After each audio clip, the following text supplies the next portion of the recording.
everyone. My name is myself Sandesh Kumar, studying 10th standard Muraji Desai Residential School, Betmangla Hogli, KGF Taluk, Kolar district. And he is my classmate Rahul Jayam, studying in 10th standard DRS Tigapura, Betmangla Hogli, KGF Taluk and Kolar district.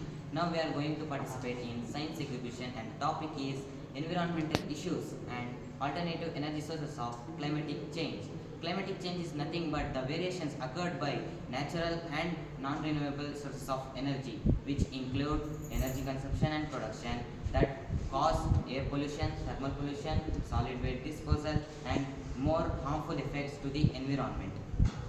This is caused by the burning of fossil fuels. Fossil fuels are nothing but renewable sources of energy.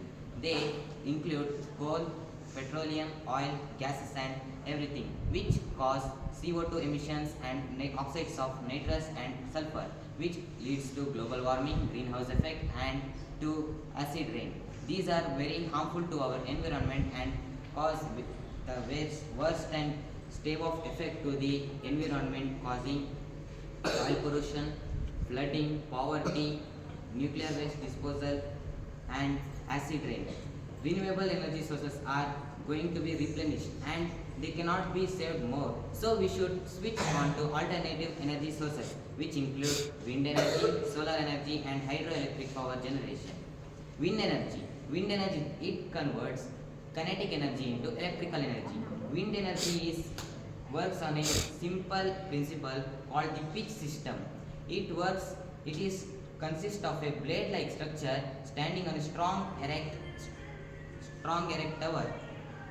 When the wind blows or even a gentle breeze blows on it, it turns and the nacelle is connected to a main shaft. The shaft rotates the generator. We all know generator converts mechanical energy into electrical energy. That when the mechanical energy affects on the shaft, it converts the mechanical energy into electrical energy and it is stored in the dynamo. It converts it into electrical energy. Now the all energy consumed is converted into electrical energy and it is utilized by our domestic needs. It produces 21.6 megawatt per hour per day, approximately 7,884 megawatt per year, and it all fulfills our domestic needs and it is eco-friendly. It doesn't cause any harm to our environment. It does not emit harmful carbon dioxide gases or carbon monoxide gases. It is eco-friendly and does not cause any harm to our Mother Earth. Next, I am going to talk about solar energy. It is an energy source which converts solar energy into electrical energy. It consists of silicon and solar cells. These solar cells capture the light